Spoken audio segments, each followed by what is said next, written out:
سب سے پہلے بات کریں گے سانحہ 9 مئی کی، جس میں ملوث 25 مجرمان کو سزائیں سنا دی گئیں۔ ISPR کی جانب سے یہ بتایا گیا کہ سیاسی بیانی کی بنیاد پر مسلح افواج کی تنصیبات، شہداء کی یادگاروں پر منظم حملے ہوئے، سیاسی پروپیگنڈے اور زہریلے جھوٹ کا شکار بننے والے لوگوں کے لیے سزائیں تنبیہ ہیں۔ سیاسی پروپیگنڈے کا شکار بننے والے مستقبل میں کبھی قانون ہاتھ میں نہ لیں۔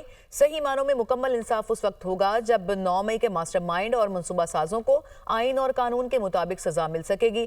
کسی کو بھی سیاسی دہشت گردی کے ذریعے اپنی مرضی دوسروں پر مسلط کرنے کی اجازت نہیں دی جا سکتی۔ 9 مئی مقدمات میں انصاف فراہم کر کے تشدد کی بنیاد پر گمراہ اور تباہ کن سیاست کو دفن کیا جائے گا۔ آئین اور قانون کے مطابق تمام سزا یافتہ مجرمان کے پاس اپیل اور قانونی چارہ جوئی کا حق ہوگا۔ آج 9 مئی کے 25 ملزمان کو سزا سنائی گئی۔ وزیر دفاع خواجہ آصف یہ کہتے ہیں کہ ہونا تو یہ چاہیے تھا کہ امریکہ برطانیہ کی طرح فوری انصاف ہوتا۔ تاخیر نے ملزمان اور ان کے سہولتکاروں کے حوصلے بڑھائے۔ دیر سے ہی صحیح احتساب ہوا ہے۔ سزائیں پلان پر عمل کرنے والوں کو دی گئیں۔ یہ سزا بہت پہلے سنا دی جانی چاہیے تھی۔ ان سزاؤں سے آئندہ کوئی ایسا اقدام نہیں کرے گا۔ شہداء کے مجسموں کو توڑنا ملک دشمنی ہے۔ ملک کی دفاع کو چیلنج کرنا غداری کے زمرے میں آتا ہے۔ آج 9 مئی کے کرداروں کو سزا ملی۔ گورنر سندھ کامران ٹیسوری نے تقریب سے خطاب کرتے ہوئے کہا کہ سزاؤں میں ان کا ہاتھ ہے جنہوں نے انہیں آگے کر کے ہاتھ پیچھے کر لیا۔ سرحدوں کی حفاظت کرنے والوں کی یادگاروں کو گرانا قبول نہیں۔ کوئی کہتا تھا کہ گورنر ہاؤس کی دیواریں گرا دوں گا، یونیورسٹی بنا دوں گا۔ اور آج اگر ان نوجوان بچے بچیوں کو سزائیں ہوئی ہیں تو یہ کوئی اچھی بات نہیں ہے، اور جن لوگوں نے ان کو آگے کیا، آج میں سمجھتا ہوں اصل میں تو ان کو سزائیں دلوانے میں اسی سیاسی جماعت کا ہاتھ ہے جنہوں نے آگے کر کے پیچھے ہاتھ ہٹا دیا۔ براہ راست لیے چلیں گے آپ کو۔ عطا تارڑ اس وقت میڈیا سے گفتگو کر رہے ہیں کہ جب بھی پارٹی نے کال دی، جب بھی آپ کو پکارا گیا، آپ نے بھرپور طریقے سے اپنا کردار ادا کیا، بہادری سے، دلیری سے۔ تو یہ شیروں کی پارٹی ہے اور شیر دلیری کی وجہ سے جانے جاتے ہیں۔ یہی وجہ ہے کہ ہماری پارٹی کے لیڈر بھی شیر ہیں، ہمارا نشان بھی شیر ہے اللہ تعالیٰ کا۔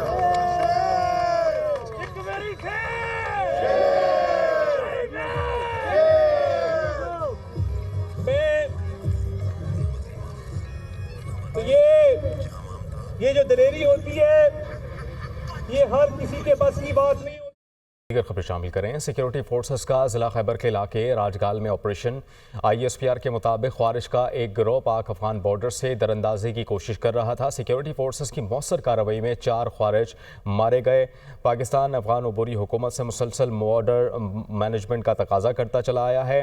آپ کو بتائیں کہ امید ہے کہ عبوری افغان حکومت اپنی ذمہ داریاں پوری کرے گی۔ امید ہے کہ افغان عبوری حکومت پاکستان کے خلاف دہشت گرد کارروائیوں کے لیے افغان سرزمین کے استعمال نہیں ہونے دے گی۔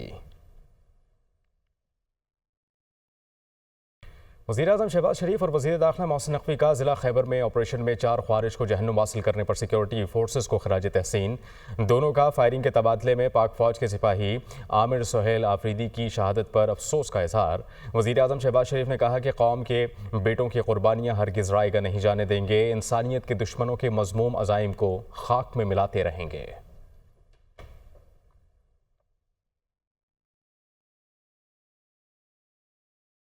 وفاقی وزیر اطلاعات عطا تارڑ تقریب سے خطاب کر رہے ہیں کہ پاکستان کے دفاع کو ناقابل تسخیر کس نے بنایا؟ ایٹمی دھماکے کس نے کیے تھے؟ ایٹمی دھماکے اس ملک میں کس نے کیے تھے؟ ہمیشہ کس کے دور میں ملک کی معیشت ترقی کرتی ہے اور مہنگائی نیچے جاتی ہے؟ تو کیا اب جو مہنگائی میں کمی واقع ہو رہی ہے اور ملک کی معیشت ترقی کر رہی ہے تو یہ اللہ تعالیٰ کا فضل ہے مسلم لیگ نون کے اوپر کہ ہمیشہ مسلم لیگ نون کے دور میں اللہ نے نوازا ہے ہمیں کہ عوام کی مشکلات، عوام کے مسائل ہمیشہ مسلم لیگ نون کے دور میں حل ہوئے ہیں۔ اور یہ ایک دور تھا کہ 32% مہنگائی تھی پچھلے سال، اور اس سال وہ 4% پہ رہ گئی ہے۔ اس سے بھی انشاءاللہ تعالیٰ نیچے جائے گی۔ وہ جو ملک دشمن جماعت ہے۔ عطا تارڑ تقریب سے خطاب کر رہے ہیں۔ اور ان کی جانب سے یہ کہا گیا کہ جو وعدے کیے تھے ان کی تکمیل کی طرف اب بڑھ رہے ہیں۔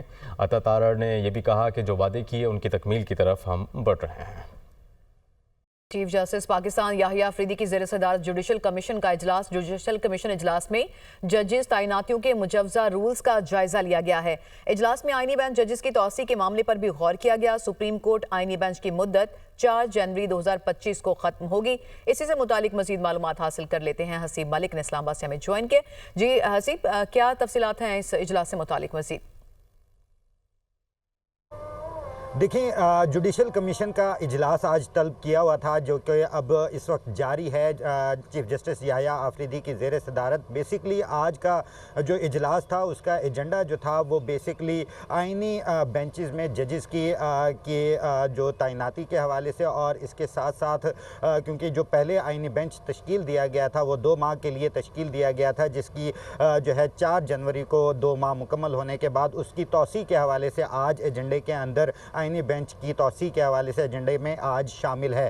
جبکہ دوسری جانب جو ہے وہ ججز کی تقرری کے حوالے سے جوڈیشل کمیشن کے رولز کے اوپر جو ہے آج معاملات جو ہیں وہ زیر غور آئیں گے، اور جو اجلاس ہے وہ اس وقت جاری ہے۔ بیسکلی آج اجلاس سے قبل جو ہے جسٹس منصور علی شاہ کی جانب سے لکھا گیا ایک خط سامنے آیا تھا۔ بیسکلی اس کے اندر جو ان کی جانب سے خط میں تحریر کیا گیا تھا وہ یہی موقف اختیار کیا گیا تھا کہ آئینی بینچ کے اندر جو ججز کی تعیناتیاں ہیں وہ ان کی جو ہے تمام تر ہسٹری کو دیکھتے ہوئے جو ہے، اور یہ اجلاس اس وقت بھی جاری ہے۔ حسیب ملک، بہت شکریہ آپ نے اپڈیٹ کیا۔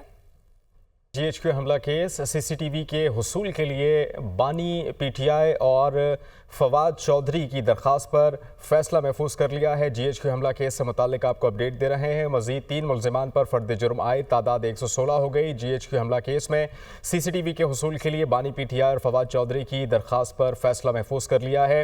آپ کو بتا رہے ہیں کہ اے ٹی سی راولپنڈی میں اڈیالہ جیل میں جی ایچ کیو حملہ کیس سی سی ٹی وی کے حصول کے لیے بانی پی ٹی آئی اور فواد چودھری کی جانب سے درخواست دائر کی گئی تھی، جس پر فیصلہ محفوظ کر لیا گیا ہے۔ جی ایچ کیو حملہ کیس مزید 3 ملزمان پر فرد جرم عائد، تعداد 116 ہو گئی۔ جی ایچ کیو حملہ کیس میں سی سی ٹی وی کے حصول کے لیے بانی پی ٹی آئی اور فواد چودھری کی درخواست پر فیصلہ محفوظ کر لیا۔ بات کر لیتے ہیں احمد بٹی۔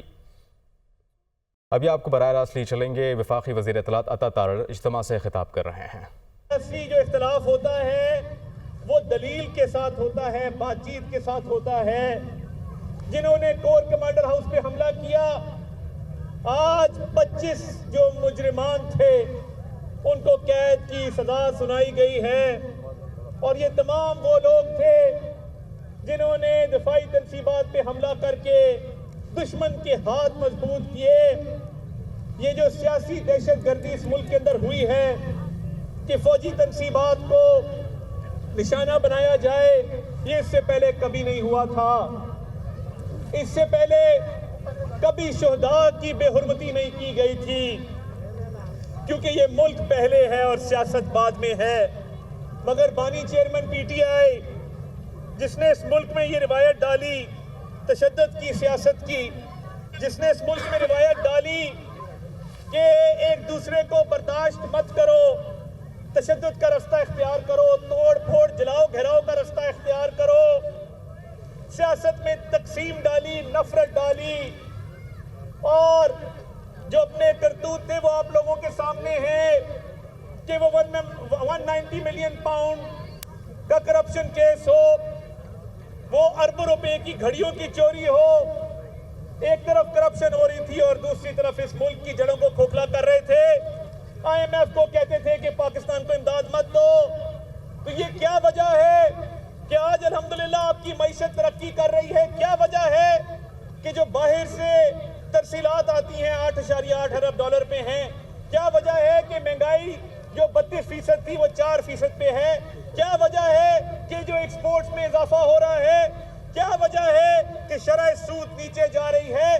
کیا وجہ ہے کہ stock market 1 lakh point cross کر گئی اور تیزی ہے اس میں؟ الحمدللہ میاں شہباز شریف وزیر اعظم پاکستان نے بھرپور محنت کی، مگر یہ ممکن نہیں تھا کہ اگر سپاہی سالار جنرل عاصم منیر وہ بھی بھرپور کاوشیں نہ کرتے، اور جو دوست ممالک نے پاکستان کا ساتھ دیا اس میں ان کا بھرپور کردار رہا ہے، تو یہ